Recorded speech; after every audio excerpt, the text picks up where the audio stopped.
Hallelujah.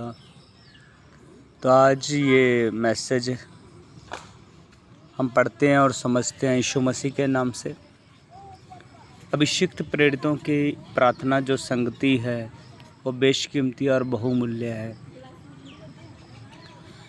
याकूब 5:16 में लिखा है, इसलिए तुम आपस में एक दूसरे के सामने अपने अपने पापों को मान लो और एक दूसरे के लिए प्रार्थना करो जिससे चंगे हो जाओ। धर्मी जन की प्रार्थना के प्रभाव से बहुत कुछ हो सकता है। तो अभिषिक्त जनों की जो प्रार्थना है वो साधारण नहीं होती।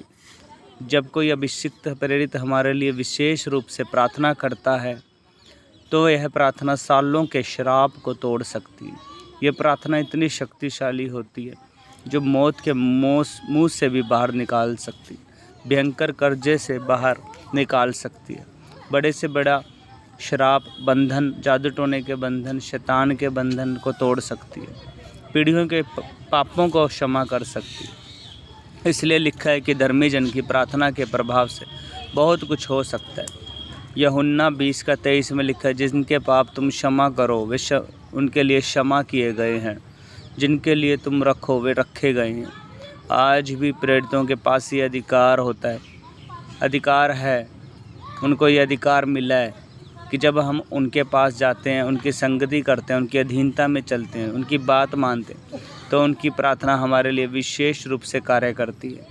जिस बंधन में शैतान ने सालों से बांध रखा होता है वह बंधन कुछ ही मिनट में सेकंड में, मिनट भी दूर की बात है, सेकंडों में प्रार्थना से टूट जाते हैं।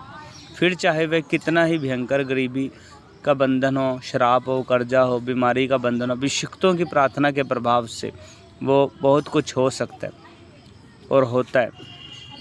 इसलिए हमें अभिषिक्तों की संगति अधिक से अधिक करना चाहिए। परमेश्वर पिता ने अपने जो प्रेरित जन हैं, जो प्रेरित लोग हैं, उनको पहले नंबर पर, पहले स्थान पर रखा हुआ है। दूसरे स्थान पर भविष्यवक्ताओं को रखा हुआ है।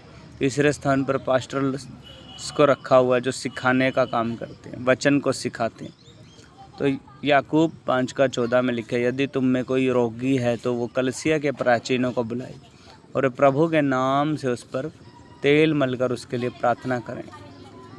तो धर्मी जन की प्रार्थना हमारे लिए विशेष काम करेगी और हमें इसलिए अभिषिक्त प्रेरितों का आदर करना है, उनसे प्रार्थना करवा सकते हैं। अगर आप उनकी संगति में हैं, अगर आप उनकी निरंतर संगति नहीं कर रहे हैं, संगति में नहीं बने, ज़रूरत के समय आप उनको याद कर रहे हैं, तो याद रखना पवित्र आत्मा वो काम नहीं करने वाला।